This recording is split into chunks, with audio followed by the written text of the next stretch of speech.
Hello guys! For today's video, gagawa tayo ng pancit bihon. Kakailanganin lang natin ng oil. Painitin lang natin siya. And pagkatapos, lalagay na natin ang onion.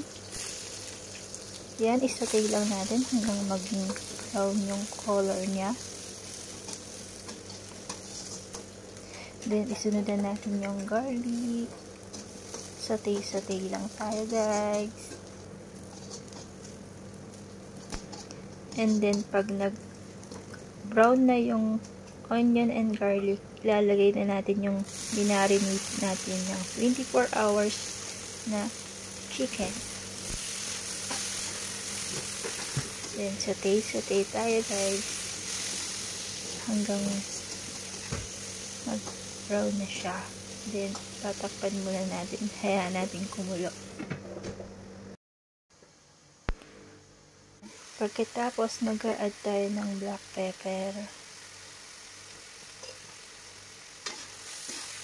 Then, halu-haluin natin.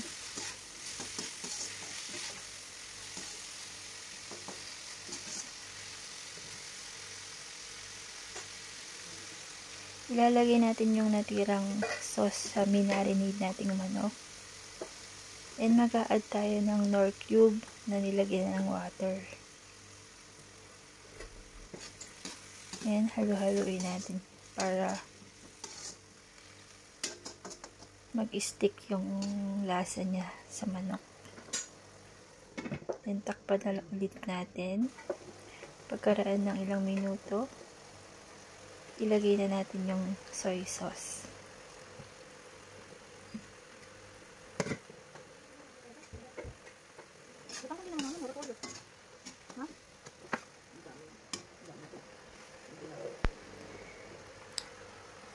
Then, ilalagay na natin yung bagu beans at carrots.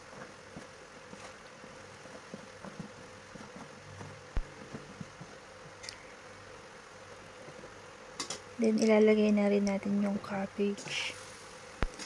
Ayan, halu-haluin natin mabuti.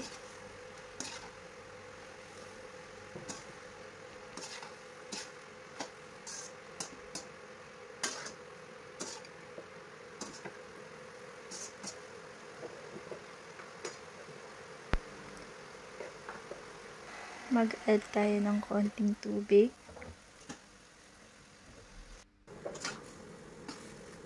Halu-haluin ulit natin hanggang gusto natin. Charot.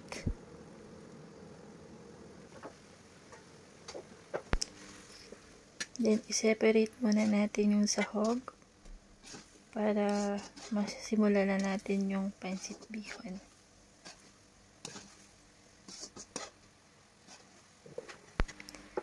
Para sa pancit bihon, mag-a-add tayo ng water, soy sauce, then black pepper. Then, halu-haluin natin. And then, i-add natin yung pancit bihon.